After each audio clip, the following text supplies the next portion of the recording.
Hi students, this is Uma Mageshwari from St. Joseph's College of Arts and Science, Kadalur. This video is for the paper British Poetry 2. In this video, we are going to see the analysis of the poem The Blessed Damsel written by Dante Gabriel Rossetti. Let's see the brief details about the poet. Dante Gabriel Rossetti was born in 1828 in London, England, to Italian parents. When he was young, Rossetti hoped to become a painter and was a very talented child. After school, Rossetti apprenticed to the painter Ford Madox Brown as well as independently extending his knowledge and love for literature.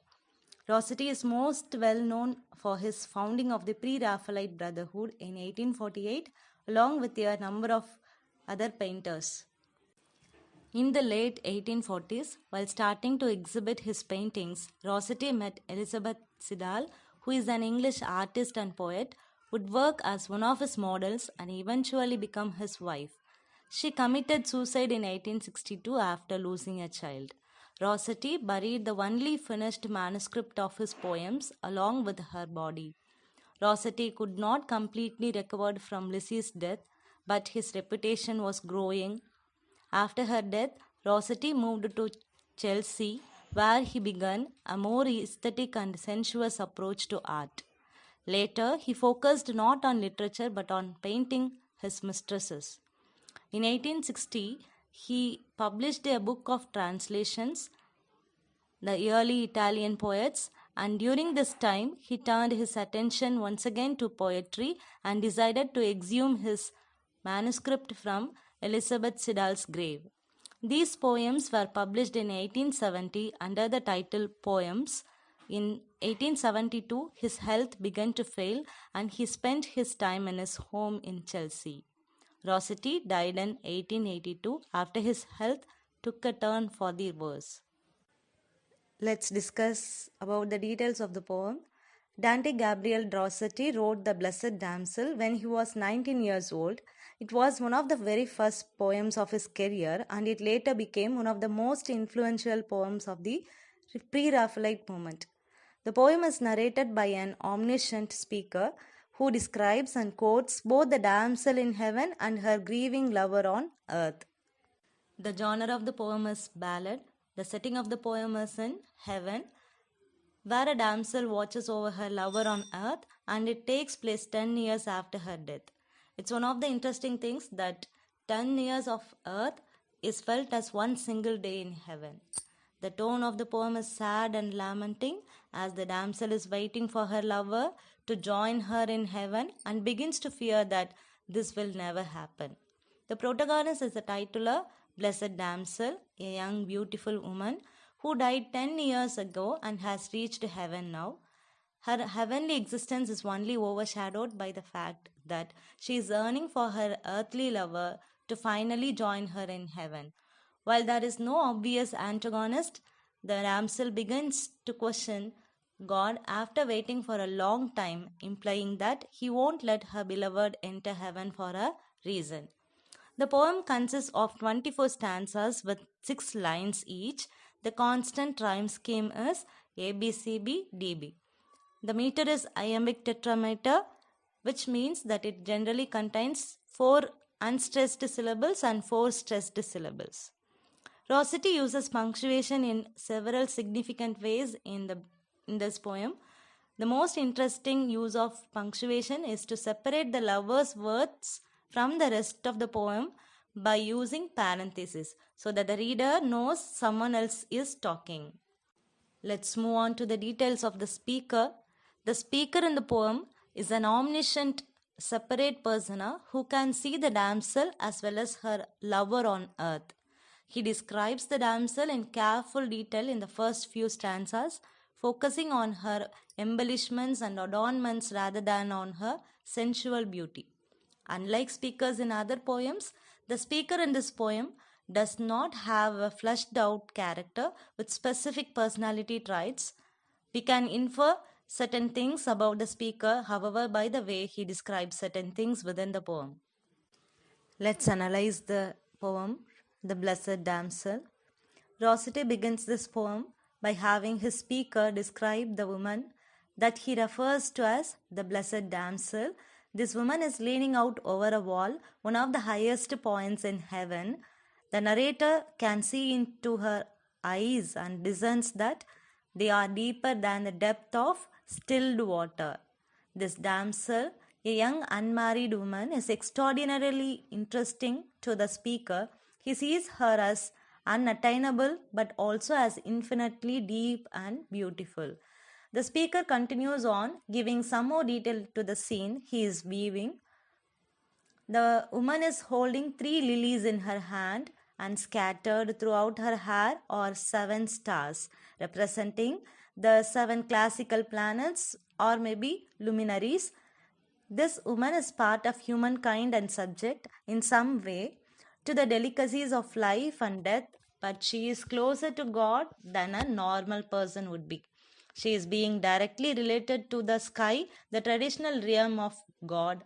It will become clear that this lady has passed on and is in fact in heaven with God, pining for one she left behind. Let's move on to the analysis of the stanza 2. The damsel's dress is loose around her waist. It has become ungirt. Instead of being covered in decorations as one might expect, it is not covered in wrought flowers or adorned in any way that is aside from a white rose of Mary's gift. This rose that she is wearing is a direct reference to Christianity. The Virgin Mary is often represented as a white rose and referred to as the rose of heaven.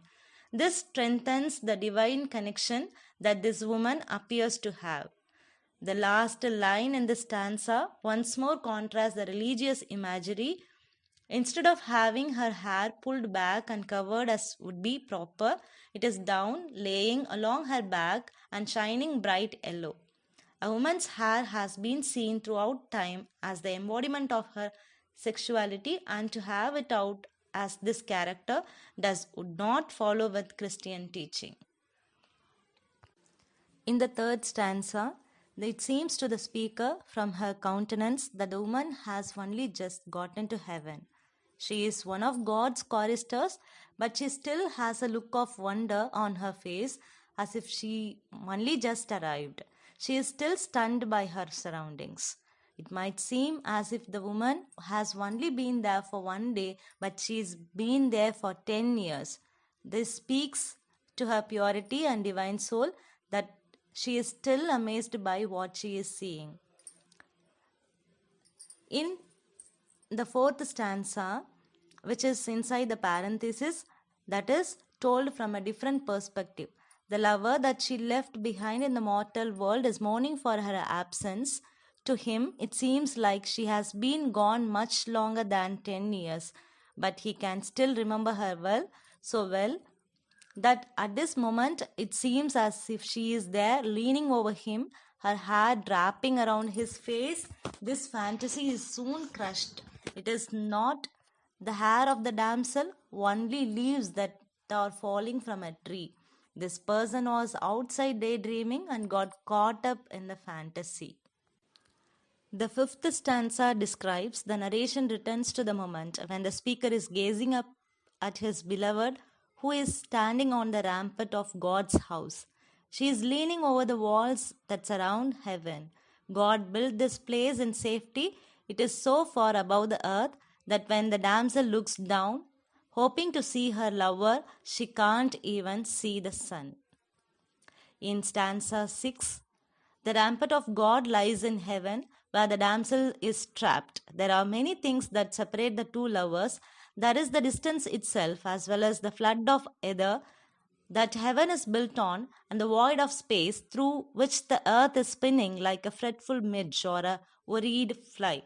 This stanza is meant to emphasize the different worlds that these people live in. Earth is deeply distant from heaven and is regarded from God's house as a speck not even close enough to see. We can see in the 7th stanza that the damsel is not alone in heaven. There are many people around her, lovers of all varieties. They are being reunited with those they have lost. Even though many have been separated for a long time, their hearts remember one another. Their souls join together and travel together up to God. But the damsel is not so lucky. Her lover is still on earth and she is mourning their separation. These people pass by her like thin flames and remind her of what she does not have. In the 8th stanza, she is truly depressed by her situation, even though she is in heaven, where she should be able to find eternal happiness. It is impossible for her without her lover at her side. She is leaning upon the wall and gazing down at where she thinks earth is. She is bowed and stooped against the wall. Her body appears deflated and exhausted. Her bosom is pressed against its surface. She has stood this way for so long that her body heat will have been transferred to its cold surface. The lilies she is holding are laying against her bended arm as if they are sleeping. In the 9th stanza, the damsel is stuck in this place. There is no way out once entered.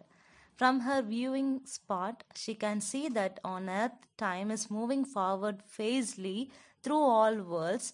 All are aging, it seems, except for her.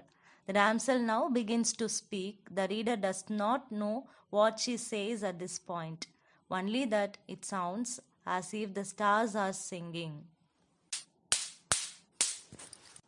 In stanza 10, the lady is still standing at her viewing point, singing out into the vastness of space. It is now night, and the crescent moon is thin, like a little feather. It is in this scene that the damsel will now speak. The poet repeats once more that her voice is elegant and sounds like a number of stars are singing together. Once again, in the 11th stanza, the poet chooses to have the lover speak to the reader through first person, contained within parentheses. It becomes clear in this section of the poem that this speaker is the lover that the damsel in heaven is so desperately missing. While the reader still does not know what the damsel is saying, the lover on earth seems to be able to understand her through the song of a bird. At the very least, the singing of the birds reminds him of their time together, just as does the ringing of church bells that he hears in the distance. They make him think of a time in which she accompanied him down all the echoing stair. In the 12th stanza, the damsel's words are revealed. She has described her desire for her lover, stuck on earth, to join her in heaven. She says that she wishes he would come to me, then quickly follows that by reassuring herself that yes, he will come. She knows this to be the case as she has prayed in heaven and he has prayed on earth for the two of them to be together. She is questioning her situation and God, asking, is this not enough? What else can we possibly to be reunited? In the 13th stanza, the damsel continues to speak, describing for the reader her fantasy of what things will be like when he dies and is finally able to join her. His head will be ringed with an aureole or halo. He will be wearing white clothes. She tells anyone who is listening that she will take his hand and go with him into the depths of heaven as all the other lovers have been. There they will step into a stream and bathe there in God's sight. The two will bear themselves to the mercy and beauty of God. They will have no fear of the future now that they are together. In 14th stanza, the damsel continues her prediction of the future. She wants the two of them to be in the shadow of a cult, or more simply, hidden away somewhere that no one can find or bother them. Inside this private place that she will find for them, there is much light and prayer. They will pray continually to God and bask in the granting of their previous requests. In the 15th stanza, the damsel expresses her desire. When her lover comes to heaven, the two of them will be able to lie together under the mystic tree that grows in God's house. Everything around them will be filled with light and touched with divinity. They will finally be reunited and have the peace that they have been so desperate for. In the 16th stanza, The damsel has a lot of plans for their time together, and one of them involves teaching her lover how to sing the songs of heaven. They will work together to get the parts of the songs right, and he will relish the practice. He will find some new thing to know in all that they do. Singing is no exception. Once again, in the 17th stanza, the reader is returned to the ground where the lover is still bemoaning his living state. The lover seems to intuit that fact that the damsel has plans to bring him to heaven with her, but he doubts that that could really happen. He is worried that the two of them will never be reunited. One of his main reasons for worrying is his belief that he has done nothing to prove he is worthy to go to heaven. The only good thing he says he has done harbor a love for thee. In the 18th stanza, the reader is returned to heaven and to the central narrative that the damsel is dreaming. She tells the reader the open space in front of her and God that she will take her lover to see the Virgin Mary along with her many handmaidens whose names she lists. This will be an important visit in its own right and for what Mary will do for them. In the 19th stanza, the current speaker is the damsel who describes how they will find the women. They will be sitting in a circle with crowns of flowers on their heads and clothed in fine cloth. The handmaids work continually making the robes for those who have just entered into heaven. In stanza 20, her lover, upon seeing all these sights, will be dumb with happiness. She will be there to reassure him, though and make sure to lay and remind him of their love. They should not be ashamed, as the Virgin Mary will approve of their union. She will, in fact, be so proud of the couple that she will grant the damsel a request. In the stanza 21, the damsel says with confidence that Mary will bring the lovers hand in hand to see Christ. He will be encircled by the innumerable heads of souls worshipping at his feet, all of whom will have halos like the lovers. Upon seeing the couple approach, angels will begin to sing. In the next stanza, once again, she has gotten an audience with Christ. She will ask him to allow her and her lover to live as they used to back on earth with love only.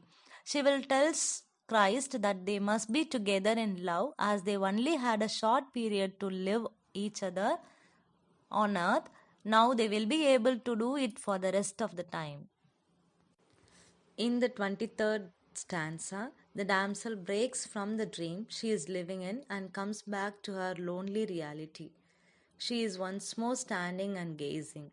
She is more deflated and disappointed than she is sad at this point and says mildly that all this will happen when he comes. She stopped speaking after these final words and she is then filled with the light of the angels and heaven. And in the final stanza, the damsel's lover, still stuck on earth, gets to speak two more times in the final stanza of the poem. He first says that even though he is stuck on earth, he can see her smile in heaven. The narrator of this piece breaks into his thought and reminds the reader that nothing has been resolved. The angels in light that were moving toward the damsel have changed their path. The lady takes this as a negative sign and leans down on the wall against which she has been standing and weeps. She cries so loudly and with so much passion that her beloved so far below her on earth can hear her tears. This is a short summary of the poem. Let's discuss the figures of speech used in this poem. Simile is used in the line 11 and 12. Her hair that lay along her back was yellow like ripe corn. The damsel's hair is described in terms of a food crop that we all know. And in line number 35 and 36, the void as low as where this earth spins like a fretful midge. The speaker makes a comparison to help the reader visualize what the earth looks like from heaven. And in line number 41 and 42, the souls mounting up to God went by her like thin flames. The speaker describes what the ascension of souls to heaven from earth looks like to the damsel. And in line number 49 and 50, she saw time like a pulse shake phase.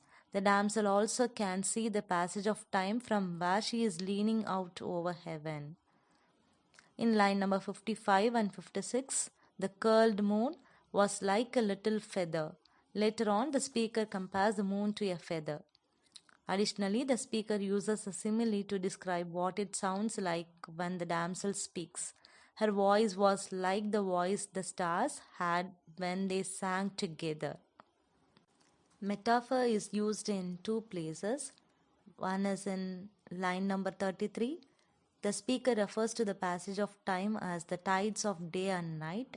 And in line number 61, when the lover believes that he has heard the damsel, he describes her voice as a bird's song. Personification is used in the line, and the lilies lay as if asleep along her bended. The lilies droop as if sleeping to emphasize the damsel's feeling of stuckness and overwhelming melancholy in this moment. However, the damsel is stuck in a state of waiting, which effectively stops time. Even the flowers that she wears merely sleep not wither. Allusions throughout the poem. There are allusions to Christian figures and biblical scripture. The entire poem is set in the Christian heaven with references made to God, the Virgin Mary, as well as Jesus Christ. Additionally, the 7 stars in the damsel's hair may be allusion to the books of Revelation and Amos. Metonymy is used in the line number 14, and we can see several instances of alliteration used in this poem. By using symbols, the Blessed Damsel emphasizes the Christian and spiritual foreground of the poem. There are so many instances. The 3 lilies in the damsel's hand symbolize the Holy Trinity, purity, and the nearness of the triune God.